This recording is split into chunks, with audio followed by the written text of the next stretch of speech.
What's up, Michigan fans? Welcome back to the Maize and Bluebeard podcast, your daily podcast for all things Michigan football, Michigan basketball, and all Michigan sports. I'm Chris, your host. Thanks for being here. Thanks for taking the time to talk a little Michigan Wolverines with me. We got a lot to get to today. We're going to talk a little bit more basketball, of course, because we just won the national championship. So I got some more things to talk about. We're going to talk about some narratives smashed. And we'll take a way too early look at next year, and we'll just talk a little bit about what the team could look like next year and what are some things that we can be excited about in the transfer portal. And then we got to get back to some football stuff, of course. So Jaime Ffrench sat down and talked to the media, so I'll share some of the insights and things that he talked about. We'll preview and get ready for Michigan's huge hockey game against Denver tonight as we go for another natty to bring home to Ann Arbor. And of course, we'll wrap it up with the question of the day results from yesterday. All that and more on this episode of the Maize and Bluebeard podcast. Let's go blue, and let's get to it. As I get ready to dive into more content about this fantastic basketball team and what they did this year, and reflect on their season, but then also preview the hockey team, preview the amazing football team and football coaching staff and players we have next year, and think about the bright future of the basketball program even after winning a national championship. Before I do all that in this video, I have to ask you one question, Michigan fans. Who's got it better than us? Nobody. Yes. It feels good. It feels real good. Real quick, last night I was on The Heavy Hitters, which is an Atlanta Falcons show. I've been on there a couple times before, mentioned them before, but I was on there with a fellow huge Michigan fan who's part of that team. He lives in Atlanta, but he's a huge Michigan fan, and he took over the show for that episode and did all Michigan celebration, which much to the chagrin of his co-hosts, but I was able to hop on there for the last 15 minutes or so. It'll be linked down below. Check them out. Subscribe. They're awesome. And Don, thank you, my friend. Go blue, baby. It was pretty entertaining. But check them out. And thank you for having me on there, fellas.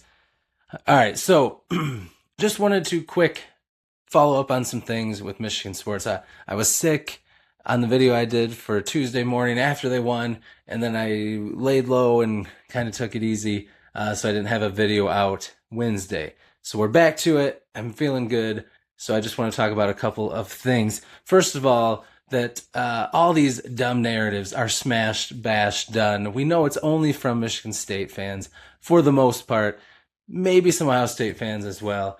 But this whole mercenary thing, bought, not built, it's all just garbage. This welcome to college basketball 2026. This is what everyone needs to do. The problem is Dusty May did it better, and it makes people jealous, and they don't like it. We all remember when Michigan put this team together, when Dusty May put this team together. Again, we've said it before, and this will still get torn apart by people, and I'll tell you how they try to do it. Ade Mara was sitting on the bench at UCLA. They didn't know what they had in him. They didn't care. Morris Johnson Jr. was a freshman, and he was fun. The fans liked him a lot. He started some games, but he wasn't a full-time starter. He wasn't the future of the program, anything like that. Elliot Cadeau, he even said it himself. He felt down. North Carolina fans wanted him out. They said he couldn't shoot. He was terrible. No one was going to do anything with him. They wanted him gone. And he was the most outstanding player of the Final Four national championship. Just freaking saying he's a stud. So yes, Lindenborg, I'll give you that one. Whatever. Everybody wanted him. Future NBA draft pick, all that stuff. But everybody else, no. And when we got him, everyone was making fun of it. You can look back at post after post. Oh, you're going to play 3 big men? Good luck with that. Oh, I don't think Michigan's going to be very good this year. They're a joke. Or even when we started playing good early in the year, they're just peaking early. They're gonna crash down to earth and might not even make the tournament. Blah blah blah, and on and on and on. But then all of a sudden, when it turns out we are really good, then it becomes, oh, well, they're only good because they got the best people in the transfer portal. Oh, they're only good because they have the highest paid roster in the whole league, which isn't true. Other teams paid a lot more and didn't make it nearly as far as Michigan. It's because Dusty May knows how to locate talent that works in his system, but not just that, locate talent that is also really good dudes who are going to play together, buy in to him as coach, to his system, to his culture, and to each other. And this is what you get. It's incredible. And anybody saying he can't recruit, hello, he's got the number 2 recruiting class in the country, especially now after getting McCoy. It was already a high recruiting class, and now it's even higher at number 2. So he's got a bunch of stud freshmen coming in. He's got some guys returning. We need to find out if Mara and Johnson, if they're going to both leave, one of them's going to leave, if they're both going to stay. Once we find that out, we'll know a little better. We did get news already, of course, that Winters Grady is entering the transfer portal. I kind of figured he was going to leave.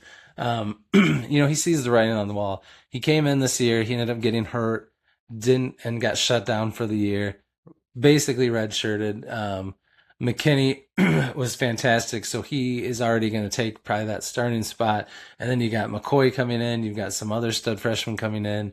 And he wants to play. He wants to be the guy. He doesn't want to fight for playing time. So I feel like I kind of figured he was going to go on and try to go somewhere with a big hole there that Michigan does not have on the roster. So good luck to him. It's a bummer that he's leaving. It would have been another piece, but it's an area that we got a lot of people already. So not a big deal. But let's think about some pieces that Michigan could add that have entered the transfer portal and why they might be interested in Michigan. One, a lot of players are. I've heard it through media attached to Michigan directly, like Michigan, national or local media. But I've also heard national media writers write this and say this, that a lot of players who entered the transfer portal were waiting for Michigan's season to be done so they could talk to Dusty May and have their agents talk to him and say, I want to come there because I want to play that style of ball. I want to be in that environment, in that culture.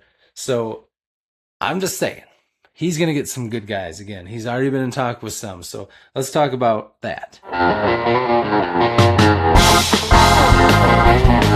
What's up, Michigan fans? Editing Beard here. Just wanted to add in a couple of things that broke since I recorded this video. First, I'm going to talk about a transfer portal basketball player that has already met with Michigan, tell you about them. And then when we get to Jaime Ffrench's interview and switch over to football, we got a Fong bomb for me to tell you about. So first, a player from Wake Forest met with Michigan already, and I'm excited. Wake Forest shooting guard Juke Harris. I love that name, and he is a great player. Supposedly he's already met with Michigan. Those are the rumors. It was already reported that Michigan really wanted to get rolling on him and try to get him because he's going to be a national. He's going to be wanted nationally. So let me tell you about him. He's 6'7", 200 pounds. He has 2 years of eligibility left. Transfer portal rankings as of right now, he is the number 1 shooting guard, number 3 player overall. Last season, he put up 21.4 points per game, 6.5 rebounds, 1.9 assists, and 1.3 steals. Of course, we played against them a couple times the last 2 years. This year, we beat them 85-84 in overtime this year, and he had 19 points. He was really good. Last year, when we lost to them by 2, 72-70, he had 11 points. He is career 44% shooter from the field, 32.6% from 3, and Michigan feels pretty good. So a lot of people are reporting that he's already met. For sure, he was planning to. It sounded like from all media that he was going to be meeting with Michigan this week during the festivities. So if he already met, that's fantastic, and hopefully we can get him because I think he would be a great get. Now, of course, the others that I'm about to mention have also been mentioned and connected to Michigan, and they would be awesome as well. But this one I wanted to talk about and move to the top of the list because not only was he on the list of ones they wanted to talk to, but it sounds like they already have. So enjoy the rest of the list and then look forward to that Fong bomb when we get back to football. Transfer portal, of course, is just getting started. We've got a couple weeks. Who knows what's going to happen? I'm sure Dusty May has his eye on people that no one knows. But here's 3 that have been linked to Michigan in the media. Who knows if they're ones that Michigan will actually go after. But the first one is an easy one to plug and say this could happen. And that would be John Blackwell from Wisconsin. Great shooting guard. He's 6'4", and he is from Michigan. Grew up in Michigan, born in Michigan, and of course he's leaving Wisconsin. He's a veteran. It would be pretty awesome. You wonder if, because of him being a homegrown Michigan guy, if he would want to come back home and try to go for a natty before he's done. So we'll see. That one will be interesting because thinking about having Cadeau, McKinney, and Blackwell all in there, that could be pretty fun. And then these next two don't have any direct Michigan ties, but these are players that supposedly have some interest in Michigan. Michigan has interest in them, but also so does a million other teams. So who knows? But a big one that a lot of people are interested to see how it pans out is Flory Badunga from Kansas. Just a beast. He is 6'9". He was the Big 12 Defensive Player of the Year. Especially if Mara leaves, this could be huge. You get Morris Johnson Jr. back, you got him, and then you got some big freshmen coming in too. All of a sudden, you kind of can still have that height advantage. He led the Big 12 with 2.6 blocks per game, plus 0.7 steals. He had 9 rebounds per game, and he also averaged 13 points a game, so he has some offensive skill as well. And he led the Big 12 in shooting percentage, which is crazy. So you put him and Johnson together, that's pretty dang elite. And finally, the last one is Miles Bird from San Diego State. Travis Branham of 247 Sports says he's someone to watch out for Michigan being a real front runner for. He's 6'7". He was the Mountain West Defensive Player of the Year, led the conference in defensive efficiency per 100 possessions. We love our defense at Michigan. He averaged 10.4 points per game. But the knock on him is that he isn't a great shooter now. But we have heard that before with Elliot Cadeau. He made 40% of his shots overall, but shot 30.8% from deep. He's a career 30.5 3-point shooter with 122 makes. But he also has 156 steals and 93 blocks. So he is he's a very athletic, skilled player, really good defensive player, but has struggled with his shot. So we'll see. Those are just 3 early on ones that I've heard. I'll keep naming off some more as we go through this, and I'll definitely report whenever Michigan gets one. But I trust Dusty May. The team's going to be different next year, but they're going to have some of the same faces. They're going to have some awesome freshmen coming in, and Dusty May will plug in the holes with the transfer portal, and we're going to be good again. And it's in Detroit next year, the Final Four, and that's going to be awesome. So it's just fantastic. What a year. What a time to be a Michigan fan. Love Dusty May and his staff. Love this team. And it was, what a run. What a run. What a season. Hail to the victors. Hail to the champions. Hail to Michigan. Go Blue, baby. Michigan hockey is set to make their final push for a national championship. It would be a fantastic follow-up to Michigan's basketball national championship. They play Denver tonight. It's going to be on ESPN2, 5:30 Pacific time, so that means 5:30 Pacific time, so it'll be a late night one. Planning to do a live afterwards, and I'm going to watch on ESPN2. I'll have in the Amazing Bluebeard Discord, I'll have a live chat game thread going, so join me in there if you haven't got on the Amazing Bluebeard Discord yet. And then I'll do a live post game here on YouTube, so look forward to that. It's going to be fun. Hope to see some of you in there. But Michigan, of course, went 32-7-1. They're playing Denver, who is 27-11-3. Again, I said it's going to be on ESPN2. Denver and Michigan all time. Denver owns the advantage overall, 47-36-1. They've been playing ever since 1951. Of course, Michigan's last national championship was 1998. It's been a long time. They've made the Frozen Four 9 times since, but they've only made the championship game once in 2011 when they lost. So comparing stats against it to get ready for this game, Michigan has the top-ranked offense in the country, scoring 4.56 goals per game. They'll go up against one of the best scoring defenses in Denver, who ranks 4th and limits teams to 2.1 goals per game. So strength for strength, something's got to give there. Special teams, Michigan's power play ranks 1st nationally at 31%. Denver, 32nd at 19%. So Michigan's much better on the power play. Pioneers' penalty kill ranks 19th at 82%, and Wolverines 37th at 79%. Michigan's penalty kill, however, leads the nation in shorthanded goals with 11. So even though Michigan's penalty kill percentage is worse than Denver, they lead the nation in scoring during that when they're trying to kill penalties. So that's interesting. And here's something to watch too. Denver's goalie is Johnny Hicks. He took over in the second half of the season in late January. And since he took over, he's got a 1.12 goals against average, 958 save percentage, which is insane. And here's the kicker. He has not lost since he took over as goalie, 14-0-1. So Michigan's going up against a tough defense and a really tough goalie. So they're going to have to bring their A game. But if anybody can do it, it's them, because they are the best offensive team in the country and in this tournament. And they're the best offensive team left. So it's going to be a really good game. And I'm excited to watch it. So again, join me for live post game on YouTube here. And if you want to, I'll be in the Amazing Bluebeard Discord in the live chat game thread. Look for the one for the Frozen Four, Denver and Michigan tonight, 5:30 Pacific time on ESPN2. Go Blue, baby. Let's bring another championship home to Ann Arbor. Fong bomb. Before we talk about Jaime Ffrench's interview and the cool things he said, this one is going to be quick. I don't have to give you stats or anything because I've talked about this player before, but Steve Wiltfong gave Michigan the crystal ball flip to get quarterback Kam Lopati from Illinois. He's having flipped from being committed to Illinois to Michigan.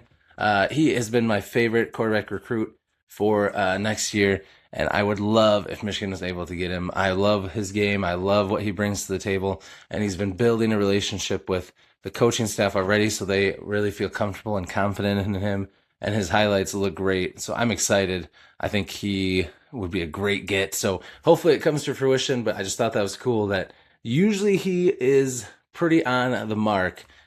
So hopefully he is this time. But anyway, let's talk about what Jaime Ffrench had to say. One of my favorite transfer portal gets for Kyle Whittingham and the Michigan Wolverines football team during the transfer portal season was wide receiver Jaime Ffrench from Texas. I'm really excited about him, and I cannot wait to see how he fits into this offense and what he's able to do. He sat down with the media during spring practices, how they've been making players available to the media. So I just wanted to highlight some of the things he talked about. I loved what he said about when they asked him how things are going, how he's liking being part of the team. He said, I love these guys already, and I've only been here like 3 months. Just getting to know these guys, the brotherhood we've been building, the standard we're trying to build here at Michigan under the new staff, it's great. This is what I was looking for when I was getting into the portal. Love hearing that. And then they asked him about some of the other players, receivers. What does he see? Who does he think's really good? He said J.J. Buchanan stands out first. He's a very good guy off the field as well. A lot of guys. The freshman too, Celesi Moa. He's a great guy on the field. We have talented guys in that room. He said senior Kendrick Bell, who Kendrick Bell keeps getting name dropped a lot. So good for him. I'm excited. I always thought he had so much potential. So it'd be great to see him get a lot more opportunities this year. I could go on for days naming these guys. We have another freshman too, Travis Johnson. These guys are learning. They came in ready to play. Jalen Pyle. I could go on and on. They asked him what led to his transfer to Michigan. He said, simply better opportunities.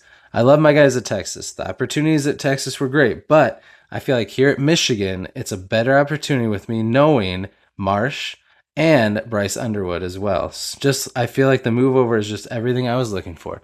So that's something cool too, is that he's really close with Andrew Marsh, and he knows Bryce Underwood well as well. So the three of them have this chemistry and camaraderie already, and I feel like that's just going to pay off even more. Then they asked Jaime Ffrench about his thoughts on the offense and how it's going, and Jason Beck and their like scheming and X's and O's kind of stuff and how he was feeling. And he said some stuff that gets me pumped. He said, he talked about how they're airing the ball out more in practice. He said, that's a big plus. They're actually passing the ball. This staff is looking to get the ball out and get more targets to the receivers, all of us. So I feel like it's a plus. He broke down his own strengths to talk about how he fits into the offense. He said, I'm very explosive. At the line, I can get off the releases at the line. That's my game right there. And I can make the catches downfield. And after the catch, I'm a yards after catch type of guy. Yards after the catch. I want to make the explosive stuff after the catch. I hope the coaches see me in a great role and to be able to go out there and just put my best foot forward and be able to contribute to the team, get some wins. That's why I came here, and just really just help this program win. That's it. So just another player singing the praises of the coaching staff, the players, and the atmosphere, the chemistry, the vibes. He just loves it. I love it, and it's fantastic. I can't wait to see what Jaime Ffrench does. I think he's going to be a stud. And just the weapons on this team, like I have said before, guys. I think this offense is going to be better than any offense we have seen for a while, because even under Harbaugh, when we were really good, our passing attack was never like a crazy weapon. It's like if they shut down the run, sometimes it was like, I mean, we had some decent quarterbacks and we'd have a wide receiver here or there, but like they've got like 3, 4, 5 receivers that are really good and a really good running game. So I'm pumped. I can't wait. And Jaime Ffrench, I think, is going to be a big part of this offense moving forward. Go Blue. Quick update on Michigan baseball and softball. Michigan baseball had that makeup game that got rained out that they had earlier in the week, and they were able to hold on and beat Central Michigan 6-4 and improve to 18-14 overall. They have a huge weekend series that I'm excited for because they are taking on Michigan State. That's always a fun rivalry in any sport to watch. So hopefully the boys can get it done and take it to the Spartans. They will play at East Lansing this weekend. And speaking of rivalries, the women have one as well, as the softball team is set to take on Ohio State this weekend. They will be home for a weekend series against the Buckeyes. So go Michigan baseball and softball. Huge rivalries against Michigan State and Ohio State this weekend. Go Blue, let's win it. Now it's time for the results to the question of the day from yesterday. Remember, I ask a question of the day every day. So if you haven't voted on today's question of the day, head over to the community poll and vote right now. After this, of course, after this video. But yesterday, I asked, with Dusty May and the Michigan Wolverines basketball team winning the national championship, it puts him into pretty select company. So does him winning this national championship, does it put him into best head coach in Michigan basketball history territory? So I asked, in your opinion, who is the best coach in Michigan basketball history? Is it Dusty May and what he's done? Is it John Beilein? Or is it Steve Fisher? Or is it somebody else? Results are in, and here they are. As you can see here, is it recency bias? Is it euphoric happiness that we just won the national championship? Maybe, but the winner by a landslide was Dusty May. And I actually would agree with this because John Beilein, I love, amazing coach, one of the best coaches. I love John Beilein, but he didn't win the ship. So already I feel like it comes down to Steve Fisher and Dusty May because they both got one. Dusty May, John Beilein did not. So I love John Beilein, amazing coach. Love what he did for Michigan program. He turned us around, brought us out of the dark that we were in for quite a while after Steve Fisher left. So I will always love John Beilein, but he didn't get that ship. And Steve Fisher, he came in and got one when he finished out the season coaching with that team, but it wasn't the team that he built. So if he would have he made it to the Final Fours with the Fab Five and teams, guys that he brought in, and he made championships, but he didn't get the job done. And if he had, then maybe it would be no contest until Dusty May wins some more. You can't, Steve Fisher won 3, 4 national championships, but he didn't. He won the one with the team. He did a masterful job taking over a team coaching them through and getting that ship. He's an amazing coach. And he did so great with the Fab Five. But Dusty May came to Michigan after an 8-24 season, and he built this program from the ground up, and within 2 years wins a national championship with NIL, with the transfer portal, with all of this stuff going on, and with everyone leaving and him having like 5 players, he built a team that within 2 years wins a national championship. And guess what? Now he's got the number 2 recruiting class coming in, and he's going to be able to get more transfer players too. But not only that, he's a combination of things because he knows how to do all that, but he also is really smart, X's and O's, makes great adjustments, studies other teams, has great game plans for his team. But he also creates a culture where players thrive and love to play for him and for each other. And it's been like that last year and this year. So he's a great leader and coach of men, helping these young men become better people. But he's also really an X's and O's smart coach who makes great adjustments.